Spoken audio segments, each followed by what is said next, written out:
Antes de hablar de qué se trató la consulta, mencionemos que se dio en contexto de un gran apagón nacional que lleva varias semanas y que terminó llegando a la renuncia de la ministra de Energía. Pero antes de tocar todos estos temas, recordemos brevemente que Daniel Noboa lleva tan solo 6 meses como presidente, pero que es el tercero en este ciclo neoliberal que lleva 7 años. Asumió luego de que el presidente anterior, Guillermo Lasso, llamara a elecciones adelantadas, decretando la muerte cruzada. Esto es importante para tener en cuenta que si bien se trata de un presidente que es nuevo, en realidad es una continuidad de los 2 gobiernos anteriores. ¿Cuál es el balance que podemos hacer de esta gobernación de Noboa, teniendo en cuenta que, bueno, fueron muy pocos meses, ¿no?, de gestión? Son pocos meses, pero al mismo tiempo fueron bastante movidos. Como mencionaba, lleva Ecuador 7 años de neoliberalismo y viene con una continuidad de varias crisis en materia económica, energética y también de seguridad e inclusive, y esto es muy importante, de una crisis del orden legal. Por mencionar algunas cuestiones, quiero recordar, por ejemplo, una ola de ataques de bandas armadas que tuvo como un episodio muy simbólico la toma del canal de televisión TC. Es decir, entraron con armas en vivo mientras se transmitía.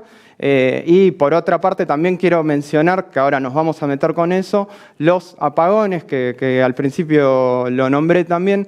Ecuador tiene en casi todo el país cortes de luz de 8 horas más o menos, están siendo administrados por el Estado y además el actual ministro de Energía estimó que estos cortes de luz generan una pérdida de $72 millones por día. Esto es muy importante. Y respecto a tu pregunta, Lu, me parece interesante y muy importante remarcar que Noboa tomó estos aspectos de la crisis para, la verdad, utilizarlos políticamente. Quiero mencionar 2 cuestiones. Por un lado, la consulta popular, que ahora la vamos a analizar, pero en donde Noboa utilizó algunas banderas de la seguridad y también metió algunos aspectos económicos con la excusa de solucionar la crisis. Por el otro, quiero mencionar la ruptura del orden legal, que significa que la policía del Ecuador, por orden del presidente, haya ingresado a la Embajada de México para detener, o mejor dicho, secuestrar al ex vicepresidente Jorge Glass. Pero antes de profundizar, son muchos temas, pero todo está vinculado con todo. Y antes de profundizar, finalmente quiero que veamos unas palabras del presidente Daniel Noboa el lunes, es decir, un día después de que se conocieran los resultados de la consulta popular. Como a mi equipo, mi gabinete, que incansablemente ha trabajado para lograr cosas como estas, sin recursos, en medio de una guerra, en medio de ataques nacionales e internacionales por parte del crimen organizado. Estaré eternamente agradecido por el apoyo de los jóvenes hacia nosotros y estaré eternamente agradecido por la valentía en que han tenido ustedes también por votar a favor de una consulta popular. A mí desde muy pequeño me enseñaron a leer marcadores y pues 9-2 es una goleada. Y el que diga lo contrario, yo creo que nunca vio un partido. Bueno, ahí veíamos las palabras del presidente de Ecuador, Daniel Noboa. Agus, contanos un poco de qué se trató la consulta popular y por qué la oposición está diciendo que el presidente perdió esta consulta. Claro, veíamos en el video que Noboa dice ganamos y la oposición se equivoca. En realidad, en parte es cierto, ganó la mayoría de la consulta, 9 de 11 preguntas, todas vinculadas a la seguridad.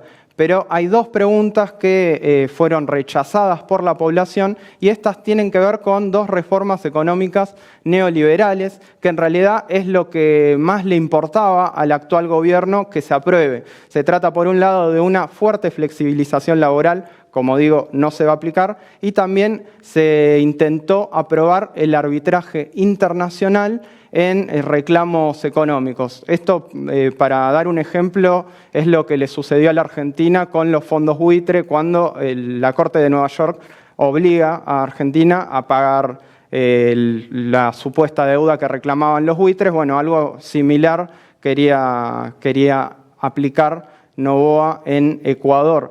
Pero bueno, como digo, se aprobaron sí 9 de las 11 preguntas, tienen que ver con una mayor mano dura.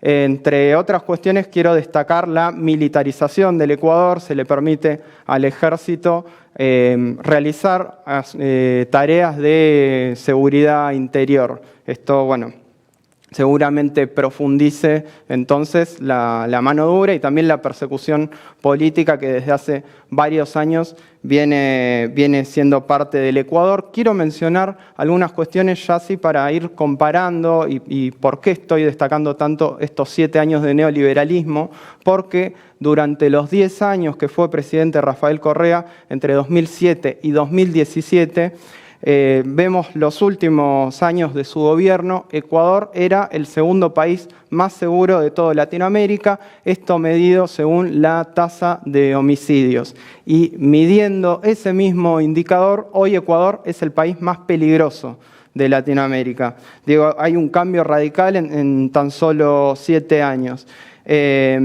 Quiero mencionar también que el presidente Noboa no está fortalecido pese a haber ganado la consulta. De hecho, con muy pocos meses de gobierno, le pidió la renuncia a la ministra de Energía.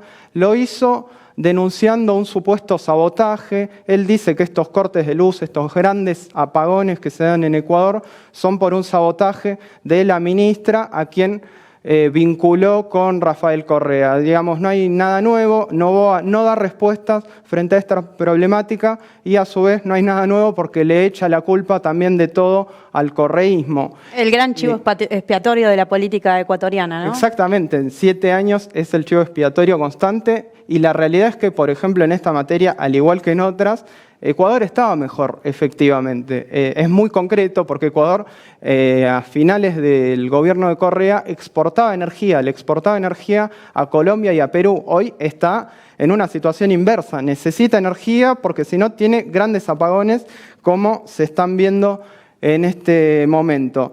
Y en ese sentido, quiero mencionar que una de las puntas más importantes del gobierno de Correa fue el cambio en la matriz productiva a través de grandes inversiones en infraestructura.